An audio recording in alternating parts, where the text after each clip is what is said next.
Okay, I'd like to take just a minute to kind of further clarify the simple, compound, and complex sentences. So the idea of a simple sentence is essentially that it is one independent clause. So remember that a clause essentially means that it's a group of words that contains a subject and a verb sequence. It might have more than one subject, it might have more than one verb, but it's just one subject and verb sequence. The word independent on this then means that it's a clause, so subjects and verbs, but it could stand alone as a complete sentence. So a simple sentence is essentially one clause that can stand on its own as a complete sentence. Let's look at an example of this. Alex bought the puppy and trained it to attack his enemies. So bought and trained are both the verbs there. So notice we do have two verbs in this clause, but there's really only one subject-verb sequence. It's Alex that's buying and it's Alex that's training. So this would be considered a simple sentence. One subject and verb sequence, one clause, complete thought, that's what makes it a sentence. There's nothing that kind of trails off on it that makes it less than a complete sentence.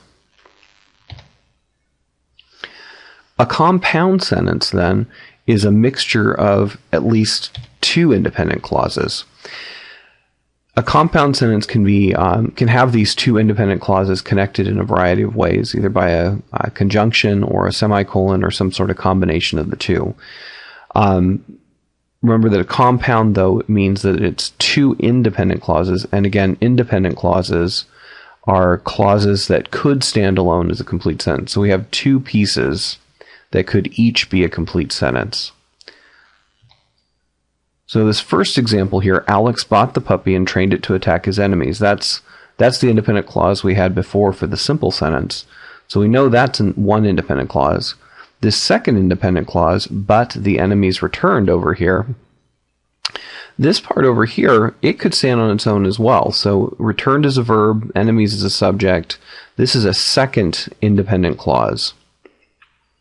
We've combined them right now using a coordinating conjunction, but. There are 7 coordinating conjunctions, for, and, nor, but, or, yet, so. They're really short little words. And the thing that's kind of special about these coordinating conjunctions is that you can combine two independent clauses with just a comma and the coordinating conjunction. It's the only time you can combine two independent clauses or two sentences with just a comma. Now, down below then, you'll see that I've shown a couple of different ways that we could have combined. So instead of using a comma and a coordinating conjunction, we could have just used a semicolon. So Alex bought the puppy and trained it to attack his enemies, semicolon to end that first sentence, and then the enemies returned as a second sentence. Or I could have used a adverbial conjunction like a word like however, and here I'm using a semicolon, the word however, a comma, and then I go on with the second independent clause. Again, these are just several ways that we could combine two independent clauses.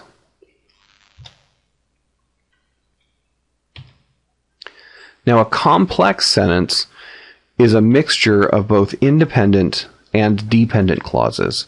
So just for vocabulary's sake, if an independent clause is a clause that could stand on its own, and again, a clause means that it contains a subject and a verb, then a dependent clause still must contain a subject and verb because it has that word clause in it, but it's dependent. It depends upon an independent clause.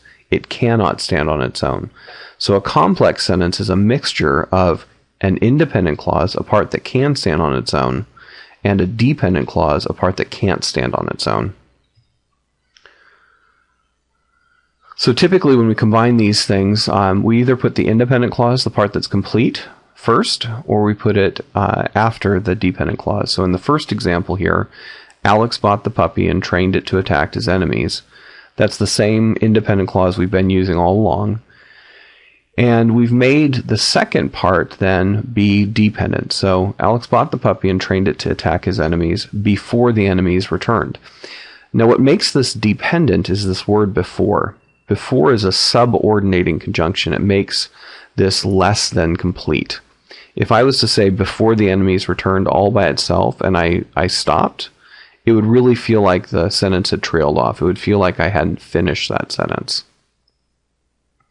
The second example, we've made the first clause dependent, and we've left the second clause as an independent clause. So although Alex bought the puppy and trained it to attack his enemies. Now if I stopped there, if I stopped at enemies here, this would really feel like it trailed off. It would feel like it wasn't complete at all. But I complete the sentence with the enemies returned, and so now it feels just fine. In terms of punctuation on this, when you start with an independent clause and then follow it up with a dependent clause, there's no need for any kind of punctuation between the two. If you start with a dependent clause, you're essentially introducing the main sentence, and introductions get set off with a comma. I hope this has been helpful. Please let me know if you have any questions.